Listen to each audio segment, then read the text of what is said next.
ನಮಸ್ತೆ, ಜೇನಿಗೇರಿ ಯೂಟ್ಯೂಬ್ ಚಾನಲ್ಗೆ ನಿಮಗೆಲ್ಲ ಸ್ವಾಗತ. ನಾನು ಚಲಂ ಹಾಡಳ್ಳಿ. ಇವತ್ತು ಒಂದು ವಿಶೇಷವಾದ ಸಂಚಿಕೆ. ನೀವೆಲ್ಲ ಮಿಸ್ ಮಾಡದೆ ಇದನ್ನು ಕಡೆವರೆಗೂ ತಪ್ಪದೆ ನೋಡಿ. ಯಾಕೆ ಅಂತಂದರೆ ಇದು ನಮ್ಮ ದೇಶದ ಭವಿಷ್ಯದ ಪ್ರಶ್ನೆ. ಖಾನ್ ಸಾರ್ ಅಂತಕ್ಕಂಥದ್ದು ಭಾಳ ಪ್ರಸಿದ್ಧಿಲಿರ್ತಕ್ಕಂಥ ಹೆಸರು. ಆ ಖಾನ್ ಸಾರ್ ಮುಖಾಂತರನೇ ಈ ದೇಶದ ಒಂದು ಮಗ್ಗಲಿನ ಪರಿಚಯ ಆಗ್ತಾ ಹೋಗುತ್ತೆ ನಮಗೆ. ಖಾನ್ ಸಾರ್ ಯಾರದು? ಆ ಖಾನ್ ಸಾರ್ ಅಂತಕ್ಕಂಥವ್ರು ಬಿಹಾರ ರಾಜ್ಯದ ಪಾಟ್ನಾ ನಗರದಲ್ಲಿ ಒಂದು ಟ್ಯೂಷನ್ ನಡೆಸ್ತಕ್ಕಂಥ ಒಬ್ಬ ಮಾಸ್ಟರ್. ಅವರು ಸಾಕಷ್ಟು ಓದ್ಕೊಂಡಿದ್ದಾರೆ, ಕೆಲವರು ಓದ್ಕೊಂಡಿರ್ತಕ್ಕಂಥವ್ರು ಇದ್ದಾರೆ. ಆದರೆ ಖಾನ್ ಸಾರ್ ವಿಚಾರದಲ್ಲಿ ಹಂಗಲ್ಲ, ಅವ್ರು ಸಾಕಷ್ಟು ಓದ್ಕೊಂಡಿದ್ದಾರೆ. ಅವರಿಗೆ ಬರೋಬ್ಬರಿ 32 ಅಥವಾ 33 ವರ್ಷ ಅಷ್ಟೇ, ತುಂಬ ಹೆಚ್ಚೇನಿಲ್ಲ. ಆ 32-33 ವರ್ಷದ ಖಾನ್ ಸಾರ್ ಬಗ್ಗೆ ಇಡೀ ಭಾರತದ ಆಡಳಿತ ವ್ಯವಸ್ಥೆ ಮುರ್ಕೊಂಡು ಬಿದ್ದುಬಿಟ್ಟಿದೆ. ಏನಂತದ್ದು ಖಾನ್ ಸಾರ್ ಮಾಡಿದ್ದು? ಖಾನ್ ಸಾರ್ ತಪ್ಪೇನು? ಖಾನ್ ಸಾರ್ ಕೆಲಸ ಏನು ಆ್ಯಕ್ಚುಲಿ? ಖಾನ್ ಸಾರ್ ಅವರು ಒಂದು ಟ್ಯೂಷನ್ ನಡೆಸ್ತಾರೆ. ಎಲ್ಲಿ ಟ್ಯೂಷನ್ ನಡೆಸ್ತಾರೆ? ಪ್ಲೇಸಲ್ಲಿ ಪಟ್ನಾ ಅವರ ನಗರ ಆದರೂ ಕೂಡ ಅವರು ಒಂದು ಯೂಟ್ಯೂಬ್ ಚಾನಲ್ ನಡೆಸ್ತಾರೆ. ಆ ಯೂಟ್ಯೂಬ್ ಚಾನಲಲ್ಲಿ ಏನಿಲ್ಲ ಅಂತಂದ್ರೆ 2,60,00,000 ಸಬ್ಸ್ಕ್ರೈಬರ್ಸ್ಗಳಿದ್ದಾರೆ. ಅವರ ಉದ್ದೇಶ ಏನು ಅಂತಂದರೆ ಬಡ ಮಕ್ಕಳಿಗೆ ವಿದ್ಯಾಭ್ಯಾಸವನ್ನು ಭಾಳ ಕಡಿಮೆ ಬೆಲೆಯಲ್ಲಿ ಉಚಿತವಾಗಿ ಕೊಡಬೇಕು ಅಂತಕ್ಕಂಥ ಉದ್ದೇಶ. ಯಾಕೆಂದರೆ ಅವರು ಕೂಡ ಅದೇ ಥರ ಹಿಂದಿನಲ್ಲಿ ಬಂದಿರ್ತಾರೆ, ಭಾರತದ ಶಿಕ್ಷಣ ವ್ಯವಸ್ಥೆನ ಅರ್ಥಕೊಂಡಿರ್ತಾರೆ. ಅದರಲ್ಲೂ ಕೂಡ ಬಿಹಾರದಂಥ ರಾಜ್ಯದಲ್ಲಿ ಶಿಕ್ಷಣ ಯಾವ ರೀತಿಯಾಗಿದೆ ಅನ್ನೋದನ್ನು ನೋಡಿ ಬಡ ಮಕ್ಕಳಿಗೆ ಏನಾದರೂ ಅನುಕೂಲ ಮಾಡಲೇಬೇಕು ಅಂತೇಳಿ ಈ ಖಾನ್ ಸಾರ್ ಟ್ಯೂಷನ್ ಶುರು ಮಾಡ್ತಾರೆ. ಯಾವ ಮಟ್ಟಕ್ಕೆ ಹೋಗ್ತಾರೆ ಅಂತಂದರೆ 2019ರಲ್ಲಿ ಶುರು ಮಾಡಿದ್ದು ಈಗ ಬರೋಬ್ಬರಿ ಏನಿಲ್ಲ ಅಂತಂದು ಕೋಟ್ಯಾಂತರ ವಿದ್ಯಾರ್ಥಿಗಳು ಅವರಿಂದ ಫಲಾನುಭವಿಗಳಾಗಿದ್ದಾರೆ. ಅಷ್ಟೊಂದು ಜನ ವಿದ್ಯಾರ್ಥಿಗಳು ಯಾರು ಕೂಡ ಶ್ರೀಮಂತ ಮನೆ ಮಕ್ಕಳಲ್ಲ, ಬಡ ಮಕ್ಕಳುಗಳು.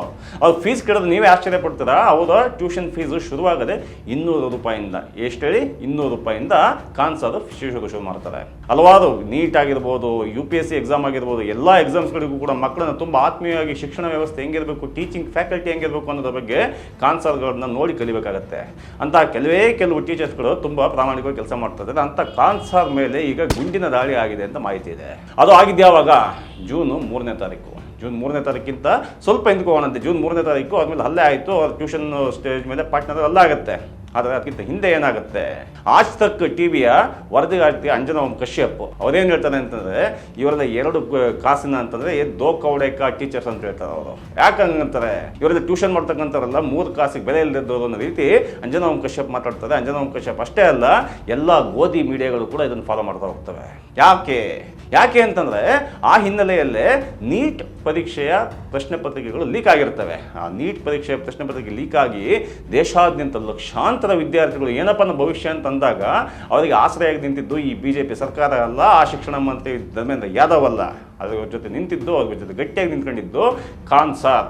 ಈ ಖಾನ್ ಸಾರ್ ಥರದ ಕೆಲವು ವ್ಯಕ್ತಿಗಳು ನಿಂತ್ಕೊಂಡ ತಕ್ಷಣವೇ ಅವರೆಲ್ಲರೂ ಹೇಳಿದ್ರು, ನೀವೇನು ಮಾಡ್ತಾ ಇದ್ದೀರಾ, ದನ ಕಾಯ್ತಾ ಇದ್ದೀರಾ, ಒಂದು ಪ್ರಶ್ನೆ ಪತ್ರಿಕೆ ಸೋರಕ್ಕೆ ಬಿಡದ ಥರದ್ದು ಒಂದು ಆಡಳಿತ ವ್ಯವಸ್ಥೆ ನಿಮ್ಮದಿಲ್ಲ ಅಂತಂದರೆ ನೀವು ಯಾವ್ದಾರ ಕೆಲಸ ಮಾಡ್ತಾ ಇದ್ದಾರೆ ಅಂತ ಪ್ರಶ್ನೆ ಎತ್ತಿದ್ದೇ ತಡ ಈ BJP ಸರ್ಕಾರಕ್ಕೆ ತಡ್ಕೊಳ್ಳೋಕೆ ಸಾಧ್ಯ ಆಗಲೇ ಇಲ್ಲ. ಇಮಿಡಿಯೇಟಾಗಿ ಏನಾಯಿತು ಅಂದರೆ BJP ಅಂಡರಲ್ಲಿ ಬರ್ತಕ್ಕಂಥದ್ದು ಅಷ್ಟೂ ಮೀಡಿಯಾಗಳು, ಅದರಲ್ಲೂ ಕೂಡ ಅಂಜನಾ ಕಶ್ಯಪ್ ಅಂತೂ ಮೋದಿ ಆಗಿರ್ಬೋದು, BJP ಆಗಿರ್ಬೋದು, ಸಂಘ ಪರಿವಾರ ಆಗಿರ್ಬೋದು, ಈ ಥರದ ವಿಚಾರದಲ್ಲಿ ಎತ್ತಿದ ಕೈ, ಅವ್ರನ್ನ ಪ್ರೊಟೆಕ್ಟ್ ಮಾಡೋದ್ರಲ್ಲಿ ಎತ್ತಿದ ಕೈ.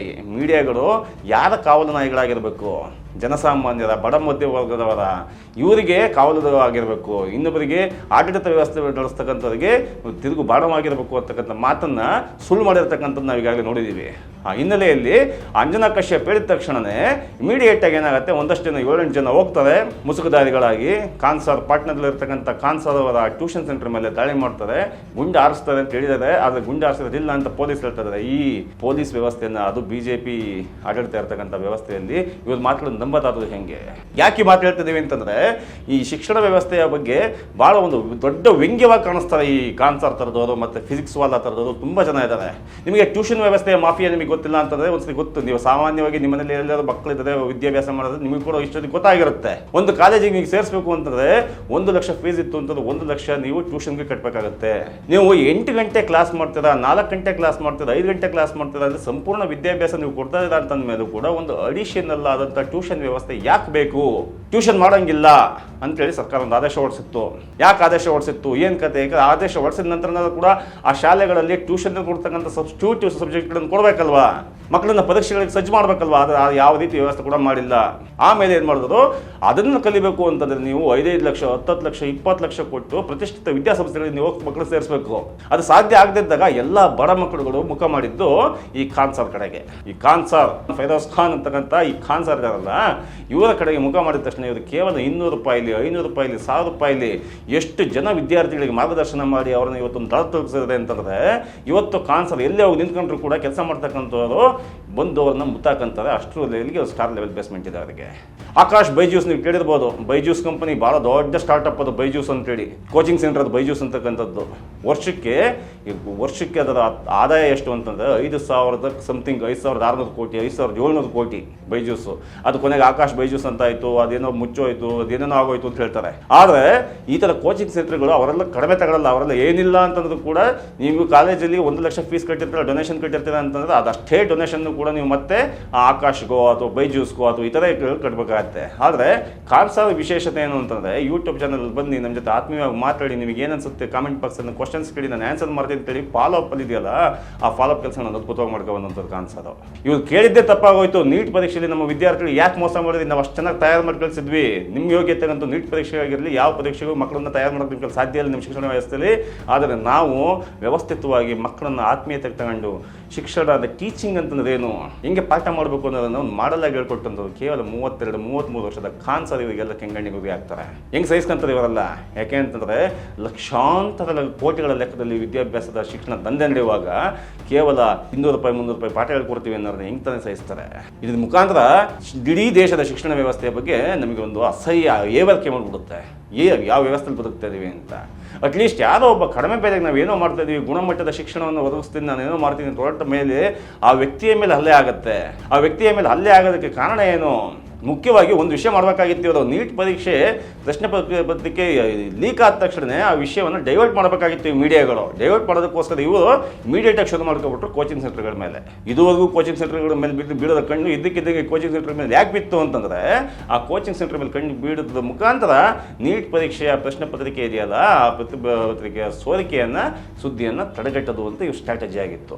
ಆ ಸ್ಟ್ರಾಟಜಿ ಅರ್ಥ ಮಾಡ್ಕೊಂಡಂತಹ ಈ ಕೋಚಿಂಗ್ ಸೆಂಟರ್ಗಳವರು, ಹೌದು ನಾವು 2 ಕಾಸಿನ 3 ಕಾಸಿನ ಪಾಠ ಮಾಡೋದಿರ್ಬೋದು, ಬನ್ನಿ ನಮ್ಮ ಜೊತೆ ಕೂತ್ಕೊಂಡು ನಿಮ್ಗೆ ಎಂಥ ಪಾಠ ಮಾಡ್ತೀವಿ ಅಂತ ತೋರಿಸ್ಕೊಡ್ತೀವಿ ನಾವು ಅಂತ ಅದನ್ನು ತಡೆಯೋಕ್ಕಾಗ್ದೇನೆ ಅವ್ರ ಮೇಲೆ ದಾಳಿ ಮಾಡೋಕ್ಕೆ ಶುರು ಮಾಡ್ತಾರೆ. ಇವಾಗ ನೀಟ್ ಪರೀಕ್ಷೆಯ ಪ್ರಶ್ನೆ ಪತ್ರಿಕೆ ಸೋರಿಕೆ ಎಲ್ಲೋ ಸೈಡಿಗೆ ಹೋಗ್ಬಿಡುತ್ತೆ. ಇವಾಗ ಈ ದಾಳಿಯ ವಿಷಯ ಮುನ್ನೆಲೆಗೆ ಬರುತ್ತೆ. ಆದರೂ ಕೂಡ ನಾವು ಜೇನಿಗಿರಿಯ ವತಿಯಿಂದ ಖಾನ್ ಸರ್ ಅಂಥವ್ರ ಬಗ್ಗೆ ಬೇರೆ ಮುಂದಿನ ವಿಚಾರಗಳಲ್ಲಿ ಕನ್ಸ್ಟ್ರಕ್ಟಿವ್ ಆಗಿ ಚರ್ಚೆಗಳಾಗಲಿ, ಈ ಟ್ಯೂಷನ್ ವ್ಯವಸ್ಥೆ ಬೇಕಾ ಬೇಡವಾ ಅನ್ನೋದ್ರ ಬಗ್ಗೆ ಚರ್ಚೆಗಳಾಗಲಿ. ಆದರೆ ಈ ರೀತಿಯ ಹಲ್ಲೆ ನಡೆಸ್ತಕ್ಕಂಥದ್ದು, ಈ ರೀತಿಯ ಅಟ್ಯಾಕ್ ಮಾಡ್ತಕ್ಕಂಥದ್ದು, ತಮ್ಮ ಆಡಳಿತ ಪಕ್ಷದಕ್ಕೆ ಹೋಗಿ ಬಕೆಟ್ ಹಿಡಿತಕ್ಕಂಥ ಮೀಡಿಯಾಗಳಿದಾವಲ್ಲ, ಮೀಡಿಯಾಗಳಿರೋದ ಧ್ವನಿ ಎತ್ತೋದಕ್ಕೆ ಖಾನ್ ಸರ್ ಪರವಾಗಿ ನಾವು ನಿಲ್ಲಬೇಕಾಗತ್ತೆ. ಯಾಕೆಂತಂದರೆ ಲಕ್ಷಾಂತರ ಜನ ವಿದ್ಯಾರ್ಥಿಗಳಿಂದ ಬದುಕನ್ನು ಕಟ್ಕೊಂಡಿದ್ದಾರೆ. ಸರ್ಕಾರದ ಜವಾಬ್ದಾರಿ ಅದು, ಸರ್ಕಾರ ಮಾಡಬೇಕಾದ ಕೆಲಸ, ಇಡೀ ಒಂದು ಸರ್ಕಾರ ಮಾಡಬೇಕಾದ ಕೆಲಸ ಒಬ್ಬ ಖಾನ್ ಸರ್ ಮಾಡ್ತಾನೆ ಅಂತಂದರೆ ಅವನ ಶಕ್ತಿ ಎಷ್ಟಿರ್ಬೋದು, ಎಷ್ಟು ದಿಶಕ್ತಿ ಇರ್ಬೋದು. ಇವತ್ತು ಕೂಡ ಖಾನ್ ಸರ್ ತಿಂಗಳಿನ ಆದಾಯ ಅಂತಂದರೆ, ಖಾನ್ ಸರ್ ತಿಂಗಳಿನ ಆದಾಯ 10-15 ಲಕ್ಷ ದಾಟಿಲ್ಲ. ಅವ್ರನ್ನ ಕೊಂಡ್ಕೊಳ್ಳೋದಕ್ಕೆ ಕೋಟ್ಯಾನುಗಟ್ಟಲೆ 100 ಕೋಟಿ ಆಫರ್ ಮಾಡ್ತಾರೆ ಅವರಿಗೆ, 100 ಕೋಟಿ. ಅದ್ರ ಬಗ್ಗೆ ಒಂದು ಡಾಕ್ಯುಮೆಂಟ್ರಿ ಕೂಡ ಇದೆ. ಆ ಡಾಕ್ಯುಮೆಂಟ್ರಿ ಖಾನ್ ಸರ್ ಬಗ್ಗೆ ಡಾಕ್ಯುಮೆಂಟ್ರಿ ಇದೆ, ನಿಮಗೆ ಯೂಟ್ಯೂಬಲ್ಲಿ ಸರ್ಚ್ ಮಾಡೋದು ಸಿಗುತ್ತೆ, ನೋಡಿ ಗೊತ್ತಾಗುತ್ತೆ ಏನು ಮಾಡಿದ್ದಾರೆ ಅಂತೇಳಿ. ಇನ್ನೊಂದು ಫಿಸಿಕ್ಸ್ ವಾಲಾ ಅಂತ ಒಂದು ಸಿನಿಮಾ ಬಂದಿತ್ತು, ಹಲೋ ಬಚ್ಚೋ ಅಂತ ಒಂದು ಸಿನಿಮಾ ಹೆಸರದು. ಹಲೋ ಬಚ್ಚೋ ಸಿನಿಮಾ ಕಂಡ್ರೆ ದಯಮಾಡಿ ನೋಡಿ ಅದನ್ನ. ನಮ್ಮ ವ್ಯವಸ್ಥೆ ಹೆಂಗಿದೆ, ಎಂತೆಂಥ ಬಡ ಮಕ್ಕಳು ಯಾವ್ಯಾವ ರೀತಿ ಅಂತ ಅವರಿಗೆ ಇವರು ಆಸರೆಯಾಗಿ ನಿಂತ್ಕೊಳ್ತಾ ಇದೆ ಕೋಚಿಂಗ್ ಸೆಂಟರ್ ಅವರು, ಯೂಟ್ಯೂಬರ್ಸ್ಗಳು ಅಂತ. ಯೂಟ್ಯೂಬರ್ಸ್ಗಳನ್ನು ಅಷ್ಟು ಸುಲಭ ಕಾಣಕ್ಕೆ ಹೋಗ್ಬಿಡಿ. ಯಾಕೆ ಅಂತಂದರೆ ಜನಸಾಮಾನ್ಯರಿಗೆ ಸದ್ಯಕ್ಕೆ ಕೈಗೆ ಸಿಗ್ತಾ ಇರ್ತಕ್ಕಂಥದ್ದು, ಕೈಲಿರ್ತಕ್ಕಂಥ ಮೊಬೈಲಲ್ಲಿ ನಾವೇನಾದ್ರು ಕಲಿಬೋದು ಅಂತ ಹೇಳಿದ್ರೆ, ಅದು ಕೂಡ ಬಡ ಮಕ್ಕಳಿಗೆ, ಸ್ಲಮ್ಮಲ್ಲಿರೋಂಥವ್ರಿಗೆ, ಮಧ್ಯಮ ವರ್ಗದಂಥ ಮಕ್ಕಳಿಗಂತೂ ಅವ್ರು ಇವಾಗ ಆಶಾ ಕಿರಣಾಗಿ ಬಂದಿದ್ದಾರೆ. ಅಂಥ ಆಶಾ ಕಿರಣಗಳನ್ನು ಹೊಸಕೆ ಆಗ್ತಕ್ಕಂಥದ್ದು, ಒಂದೇ ಕಲ್ಲಿನಲ್ಲಿ 2 ಹಕ್ಕಿ ಹೊಡೆಯೋದು ಅಂತಾರಲ್ಲ, ಒಂದು ಕಡೆ ಆ ಧರ್ಮೇಂದ್ರ ಯಾದವನ್ನ ಅಯೋಗ್ಯನ ಕಾಪಾಡಬೇಕು, ಇನ್ನೊಂದು ಕಡೆ ಆ ದೊಡ್ಡ ದೊಡ್ಡ ಕ್ಯಾಪಿಟೇಷನ್ ಲ್ಯಾಬ್ ಉದ್ಧಾರ ಮಾಡೋದಕ್ಕೋಸ್ಕರ ಈ ಥರ ಕಡಿಮೆ ಬೆಲೆಯಲ್ಲಿ ಮಕ್ಕಳಿಗೆ ಅನುಕೂಲ ಆಗಲಿ ಅಂತ ಪಾಠ ಮಾಡೋದನ್ನು ನಾಶ ಮಾಡ್ತಕ್ಕಂಥದ್ದು. ಇದನ್ನು ಯಾವ ಕಾರಣಕ್ಕೂ ಸಹಿಸಕ್ಕೆ ಹೋಗಬಾರ್ದು. ಖಾನ್ ಸರ್ ಬೆಂಬಲಕ್ಕೆ ನಾವೆಲ್ಲ ಇದ್ದೀವಿ. ಇದನ್ನು ನೆಕ್ಸ್ಟು ಮುಂದೆ ಯಾವ ರೀತಿ ತಗೊಂಡೋಗುತ್ತೆ ಅಂತ ಹೇಳ್ಬಿಟ್ಟು ಕಾದು ನೋಡೋದಂತೆ. ಧನ್ಯವಾದಗಳು.